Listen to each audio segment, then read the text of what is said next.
Hey everybody, how's everybody doing? Howdy, howdy. Rusty Nelson here, talking watercolor. This is episode 10 of my podcast vlog.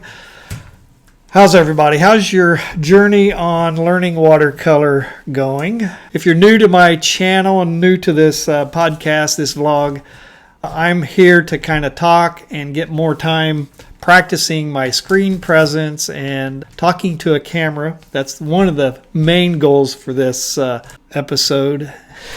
I've been doing it for a little over 2 months now. So, I'm getting a little more comfortable on screen, and it doesn't take me quite as long to get various things accomplished that I want to accomplish. But just kind of an overview of my channel. I'm a college professor. Been teaching up at the university for about 26, going on 27 years now. I'm approaching retirement. Was looking for possibly something to do in retirement. I thought, gee, wouldn't starting a YouTube channel be fun? Something I could do to keep myself occupied along with watercoloring. And that's one of the topics that I do teach up at the university as an intro to watercolor class, along with graphic design, all the computer stuff, 3D modeling, animation. I teach foundation drawings and things like that as well. So I thought I had a whole range of skill sets that I think would translate well to YouTube. The pandemic kind of got me thinking that, this was a possibility as well. Jumping in and doing so much of my coursework online with the students definitely gave me a boost into thinking that this was possible. So definitely my goal for the channel is to help people out who want to learn how to be creative, want to learn how to watercolor, paint with watercolors, maybe even drawing.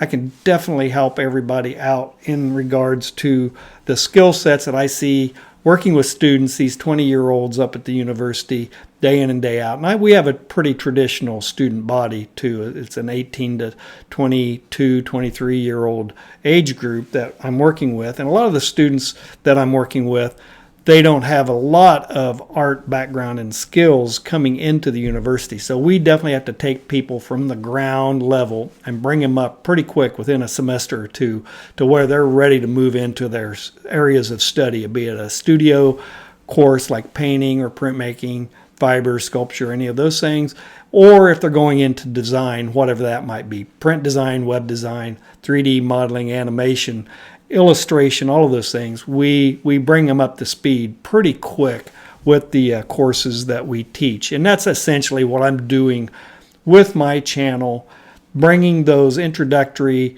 exercises and assignments and doing them for you, showing you, giving you the demos of my process of working through. And it's not the only process out there, and I'll try to vary up a lot of the things I do once we get into a range of subject matter.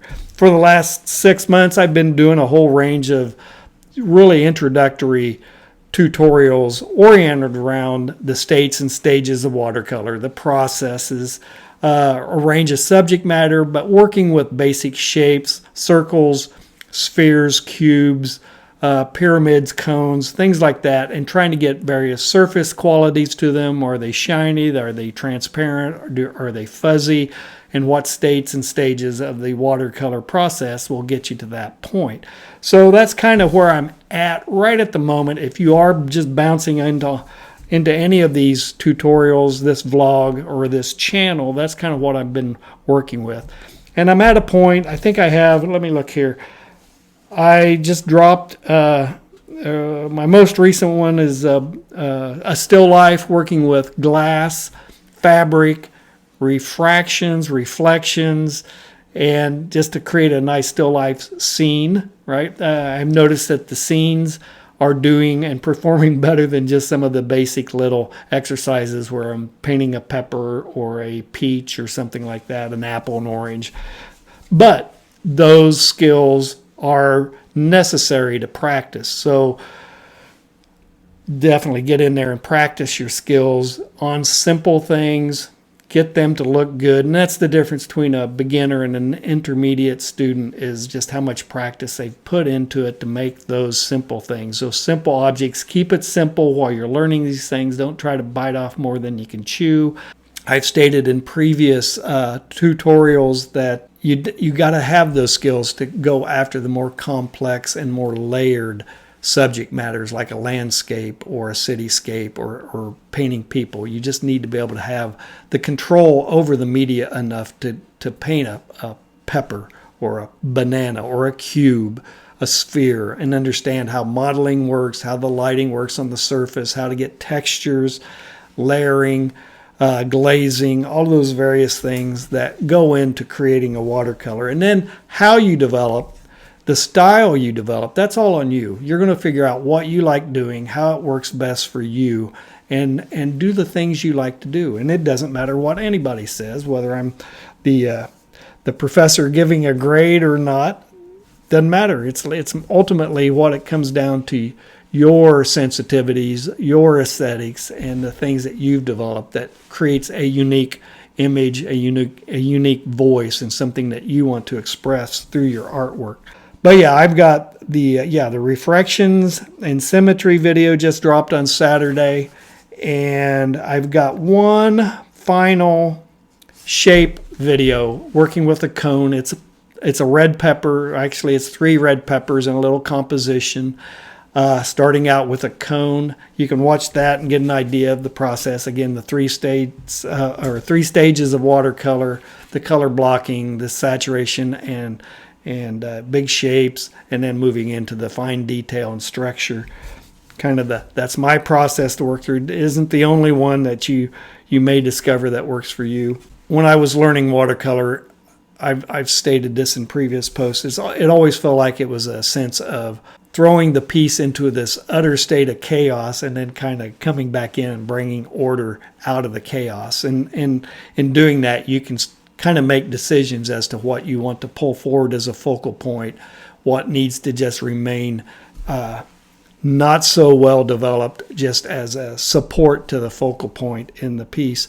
So it's not like you are totally repeating or recreating a photograph if you're working from photographic reference, or sitting out in a location painting.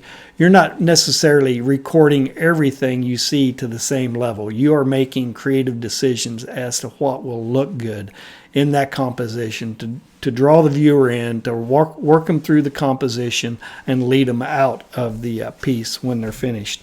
So that's all skill sets and levels of sophistication that you have to work at and spend your time practicing and getting better at. So, all right, let's look here. What are we all doing? Oh, I know. We do have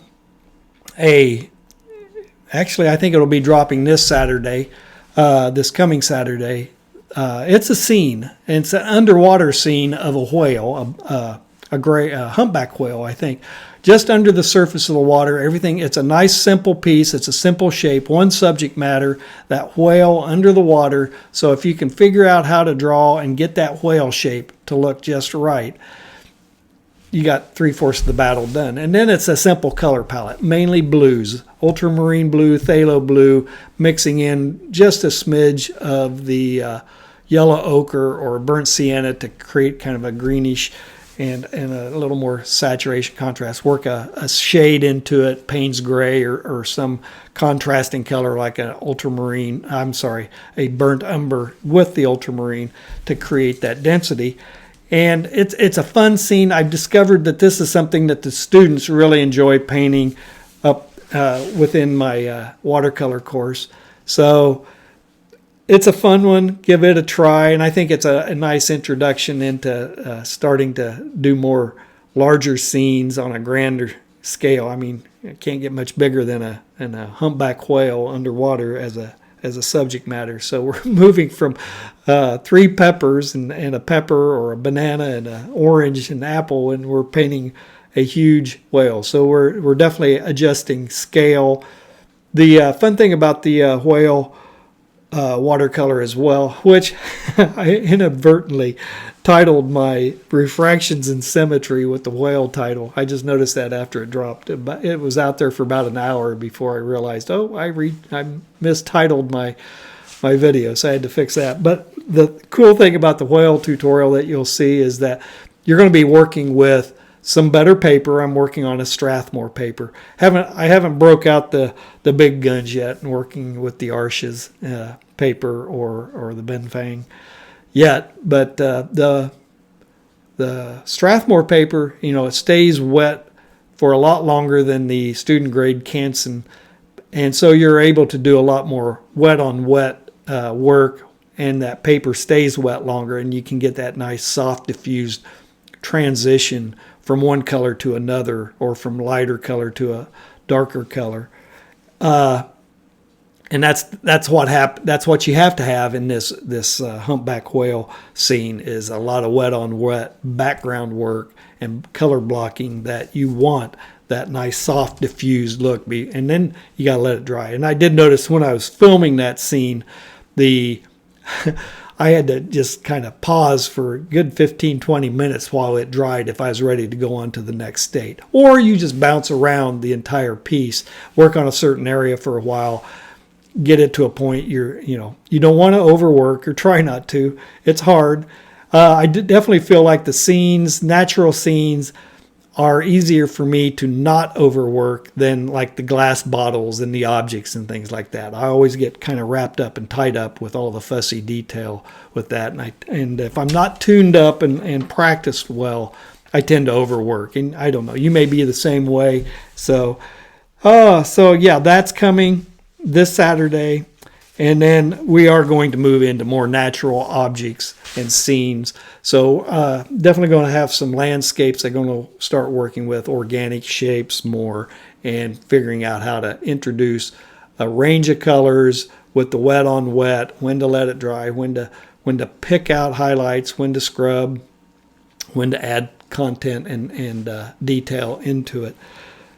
And why, and maybe do a little better job on some videos where I'm dissecting the subject matter a little better, because you do kind of have to make a mental plan of attack on how you're wanting to paint the scene. And if you have a good mental image of what you're going to do, the steps and stages you're going to go through, and then implement it and see how it goes. And maybe it works, maybe it doesn't. I think I've mentioned in several videos where it's oftentimes good if you have a scene you're not quite sure you're going to go about doing it, do a quick study, something small, that has less impact, that if you screw it up, it doesn't matter, because you're learning on a small scale how you're going to tackle the larger piece. And then after that, it's just a matter of scale. So I think I've said this in previous videos, the old saying up there, if you can't make it good, make it big. So we definitely have students who embrace that notion up at the university. A lot of times you'll see just huge paintings that they're relying on the shock value of the scale to get them over the hump, and not so much about the technique or the actual piece. It's just simply the scale and that's where that saying comes from. Anyway, I think I have used up almost 14 minutes of my 15 minutes. And for you newbies, that's essentially what I typically shoot for, is about a 15-minute episode.